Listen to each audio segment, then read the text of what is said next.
أعوذ بالله من الشيطان الرجيم بسم الله الرحمن الرحيم رب اشرح لي صدري ويسر لي أمري واحلل عقدة من لساني يفقهوا قولي ربنا زدنا علما اللهم فقهنا في الدين آمين يا رب العالمين۔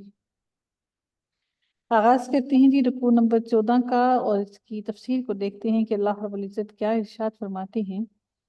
کیا خوبصورت اور کیا اہم ترین الفاظ اللہ تعالیٰ ہماری طرف اللہ تعالیٰ نے بھیجے، ان کو سمجھنے کی کوشش کرتے ہیں۔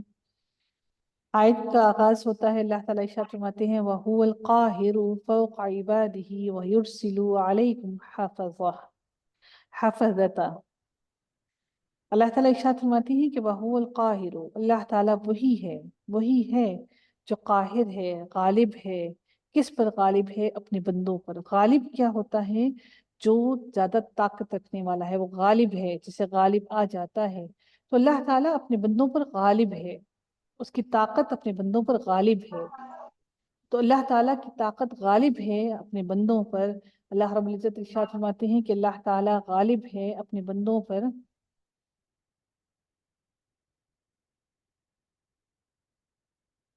وَيُرْسِلُ عَلَيْكُمْ حَفَظًا، حفظتا اللہ تعالیٰ ہی ہے جو کہ نگہداشت کرنے کے لیے تم پر نگہداشت رکھنے والا بھیجتا ہے، یعنی کہ تمہاری حفاظت کرنے والا بھی بھیجتا ہے۔ اللہ تعالیٰ نے ہم انسانوں کی حفاظت کے لیے اللہ تعالیٰ نے فرشتے لگا دیے جو کہ ہماری ہر وقت حفاظت کرتے ہیں۔ اللہ تعالیٰ نے ان کو حفاظت کے کام پر مامور کر دیا، اور ہمارے ساتھ سوچیے کہ حفاظت کے فرشتے بھی ہیں، ہمارے ساتھ کرامن کاتبین بھی موجود ہیں۔ اللہ تعالیٰ نے یہ سارے کے سارے فرشتے ہمارے ساتھ ہر انسان کے ساتھ مقرر کر دیے ہیں۔ اللہ تعالیٰ حفاظت کے لیے نگہبان فرشتے بھی اللہ تعالیٰ نے بھیج دیے۔ حَتَّى إِذَا جَاءَ أَحَدَكُمُ الْمَوْتُ، یہاں تک کہ جب تم میں سے کسی کو موت آ پہنچتی ہے، تمہاری حفاظت کر رہے ہیں فرشتے، لیکن اس وقت تک جب تمہاری موت تمہیں پہنچ جائے تو اس وقت ان کی حفاظت ختم ہو جاتی ہے۔ اب تمہارا اگلا سلسلہ اب اگلے فرشتوں کے حوالے پہنچ گئے تم۔ اللہ تعالیٰ ارشاد فرماتے ہیں توفتہ رسولنا، اللہ تعالیٰ کے فرماتے ہیں کہ اور اس کی روح ہمارے بھیجے ہوئے فرشتے قبض کر لیتے ہیں۔ توفتہ، قبض کر لیتے ہیں، رسولنا ہمارے بھیجے ہوئے فرشتے، وہم لا یفرطون، اور وہ ذرا بھر بھی اس میں کوتاہی نہیں کرتے ہیں۔ اس کے بارے میں آپ کو ایک بہت خاص بات بتانا چاہوں گی کہ بہت سے لوگ عجیب و غریب قسم کے لوگ ہیں۔ ہم عجیب و غریب قسم کے مسلمان ہیں۔ ہم لوگوں کو ایک وراثت میں مل گیا دین، ہمیں ایک والدین سے مل گیا دین، لیکن ہمیں معلوم نہیں کہ اصل دین کیا ہے۔ بہت سی عجیب عجیب سوالات آتے ہیں۔ ایک نے سوال کیا، ایک نے کچھ بتایا کہ میری والدہ کا انتقال ہو گیا، اور وہ خواب میں یہ دیکھ رہی ہیں کہ فرشتے کہتے ہیں کہ ہم سے غلطی ہو گئی، فرشتے آپس میں ڈسکس کر رہے ہیں کہ اس کی تو روح لے کر نہیں جانی تھی، ہم سے تو غلطی ہو گئی، ہم نے تو دوسرے بندے کی روح لے کر جانی تھی۔ اور پھر والدہ جو ہے واپس ان کے اندر روح واپس آ گئی، روح آنے کے ان کے اندر واپس لوٹا دی گئی۔ اور پھر کچھ ہی دیر بعد معلوم ہوا کہ انہی کے خاندان کا کوئی دوسرا بندہ فوت ہو گیا، جس کے بارے میں انہوں نے یہ دیکھا تھا کہ فرشتوں نے کہا تھا کہ اس بندے نے مرنا ہے، اس کی روح کیسے لے آئے؟ نعوذ باللہ، نعوذ باللہ۔